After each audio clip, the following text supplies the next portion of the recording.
Welcome to News 5 Everywhere. Bangon na sa happy morning.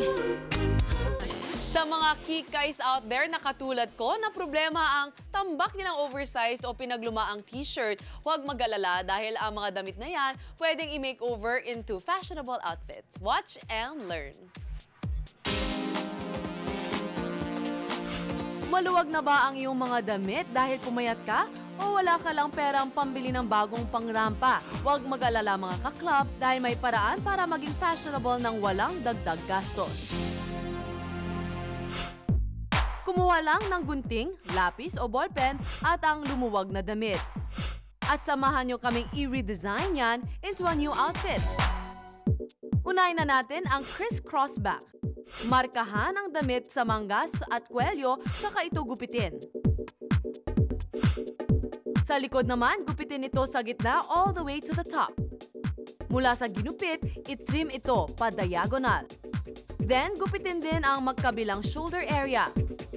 I-crisscross ang likuran at itali ito sa harap. Ito na ang ating crisscross back. Mula sa damit na pinaglumaan, pwede nang ipakita ang sexing likuran. Next naman, gawin nating eleganteng outfit ang lumang t-shirt at tawagin nating one-shoulder style.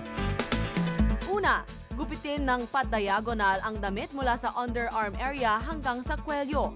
Gupitin din ang kabilang manggas. Pagkatapos, gupitin sa gitna ang top area at 4 na gupit naman sa side area. Itali at pagdugtungin ang mga ginupit na parte. Pwede rin i-adjust ang pagkakatali depende sa gustong fitting sa katawan. O diba, very easy lang ang paggawa ng one-shoulder style.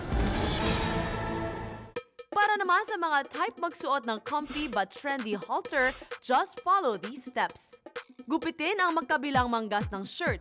Gugupitin din pa V-neck ang kwelyo. Sa likuran naman, markahan ng letter L ang magkabilang side at gupitin. I-trim ang mga ginupit na parte sa harap at likod. Itali ang dalawang strings sa harapan at saka itali ang side sa counterpart nito sa likuran. Gawa na ang iyong halter top mula sa oversized shirt. And for our last design, gawin natin ang braided back style. Gupitin ang mga manggas mula sa collar hanggang sa underarm area. Pagkatapos, gupitin ang collar area sa likuran at hatiin ito sa 3, vertically. Itirintas ang 3 section na ginupit at saka ito ikabit uli sa collar sa likod.